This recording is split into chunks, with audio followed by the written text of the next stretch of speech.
नमस्कार, मेरा नाम डॉक्टर देवेश चैटर्जी है। मैं एमडी डीएनबी फैमिली मेडिसिन हूँ। मैं आज आप लोगों के साथ स्नेक बाइट के ऊपर चर्चा करना चाहता हूँ। स्नेक बाइट के केसेस दुनिया में बहुत ज़्यादा हैं। नंबर की बात करेंगे तो ये करीब 57 लाख लोग स्नेक बाइट से हर साल ग्रसित होते हैं, जिसमें से कुछ लाखों लोगों की मृत्यु हो जाती है। इंडिया की सिनेरियो हम देखेंगे तो कुछ 40,000 लोगों को हर साल स्नेक बाइट काटते हैं और 36,000 लोगों की मृत्यु हो जाती है। इनमें जानकारी का अभाव बहुत ज़्यादा है, जो कि मृत्यु का विशेष कारण है। ज़्यादातर हमारे पास जो स्नेक्स पाए जाते हैं, इंडिया में 300 वैरायटी की स्नेक्स पाई जाती है, जो कि ग्लोबली 2700 वैरायटी है स्नेक की।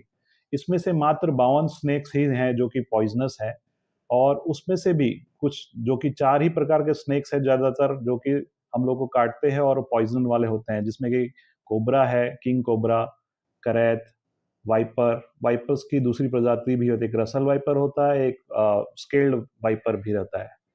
तो जो कोबरा है, ये न्यूरोटॉक्सिक, जो उसका पॉइजन होता है वो न्यूरोटॉक्सिक होता है।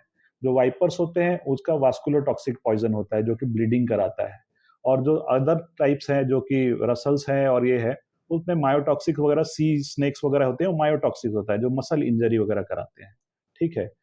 हम लोगों को अगर कभी कोई भी स्नेक बाइट हो, तो सबसे पहले क्या करना चाहिए और क्या नहीं करना चाहिए, इन सब बातों को जानकारी में रखकर काम करेंगे तो हम शायद एक जीवन को बचा सके।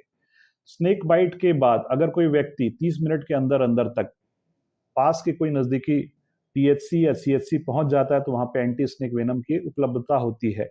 अगर ये पॉइजनस स्नेक है, तो इस व्यक्ति की जान बचाई जा सकती है। ज्यादातर जो बाइट्स होते हैं वो नॉन पॉइजनस होते हैं, क्योंकि 90% जो स्नेक्स पाए जाते हैं वो नॉन पॉइजनस पाए जाते हैं। पहली बार तो हमें सबसे पहले ये करना चाहिए कि जब भी सांप, किसी भी व्यक्ति को सांप काटे, उसे कोई भी ज्यादा मूवमेंट नहीं करना है। किसी भी व्यक्ति को हेल्प के लिए आसपास के व्यक्ति को बुलाना है। कोई दौड़ भाग नहीं करना चाहिए। जहां पे भी उसको बाइट हुई है, उस लिम्ब को, कोई हाथ हो या पैर हो, उसका मूवमेंट जितना मिनिमम से मिनिमम हो, जीरो हो सकते हो उतना ही रखना चाहिए।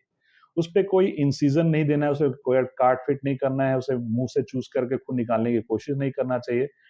टाइट टॉर्निकेट नहीं बांधना है।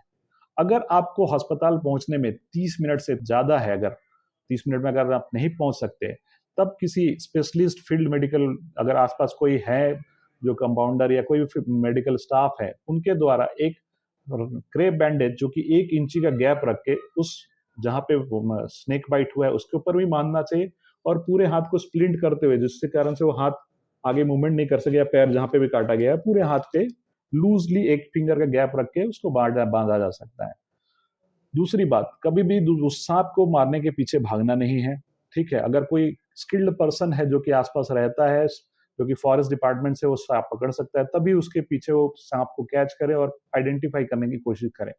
दूसरी बात, ज्यादा पानी पिलाना, बातें करना, खिलाना पिलाना, इन सब चीजों को नहीं करना है। बेसल जो मेटाबॉलिज्म है बॉडी को, उसको कम रखना है, जिससे क्या हो गया, आपकी बॉडी की सप्लाई, खून की सप्लाई कम रहेगी और वो सांप का जहर धीरे धीरे फैलेगा। अगर आपका बेसल मेटाबॉलिक रेट ज्यादा होगा, तो खून के माध्यम से सांप का जहर जल्दी जल्दी फैलेगा। जो भी आप रिंग फिंगर या ज्वेलरी वगैरह अगर जिस एरिया में काटा है, अगर टाइटली है, तो उसको निकालने की कोशिश करें आराम से, कोई उसको दबाव नहीं डाले। कई बार मायोटॉक्सिक जो स्नेक्स काटते हैं, उसके बाद वहां सूजन होने के कारण से गैंग्रीन होकर वो पूरा हाथ सड़ जाता है। 2-4 चीजों का विशेष ध्यान रखना है। अगर तुरंत उसके जबान में लड़खड़ाहट आना शुरुआत हो रही है, घबराहट हो रही है और सांस लेने में तकलीफ हो रही है, ये न्यूरोटॉक्सिक्स जो कि कोबरा के काटने से होता है, ऐसे मरीजों को वेंटिलेटर वगैरह की आवश्यकता पड़ सकती है। तो इनका उपचार केवल केवल अस्पताल में हो सकता है। एंटी स्नेक वेनम के ऊपर, सारे सांपों में एंटी स्नेक वेनम की जरूरत नहीं होती। जिन व्यक्तियों में केवल घबराहट है और मामूली वहां पे सूजन है या दर्द है, इन सब व्यक्तियों में कोई एंटी स्टिक वेनम की जरूरत नहीं होती है। जो ही मेडिकली जिसपे कि किसी ब्लीडिंग का रिस्क है, कि पेशाब नहीं हो रहा है, किडनी शट डाउन है, बहुत ज्यादा वहां पे ब्लड सप्लाई हैम्पर होके मायोटॉक्सिक, मतलब किसी सांप ने काटा है, या जवान लड़खड़ाहट हो रही है, हाथ पैर काम करना बंद कर रहा है, सांस लेने तकलीफ हो रही है, इन्हीं व्यक्तियों में केवल एंटी स्नेक वेनम की जरूरत होती है। मेरे ख्याल से इतना आप लोगों की जानकारी के लिए, अगर करते हैं, इसको पालन करते हैं, तो आप लोगों को बहुत बेनिफिट होगा। धन्यवाद।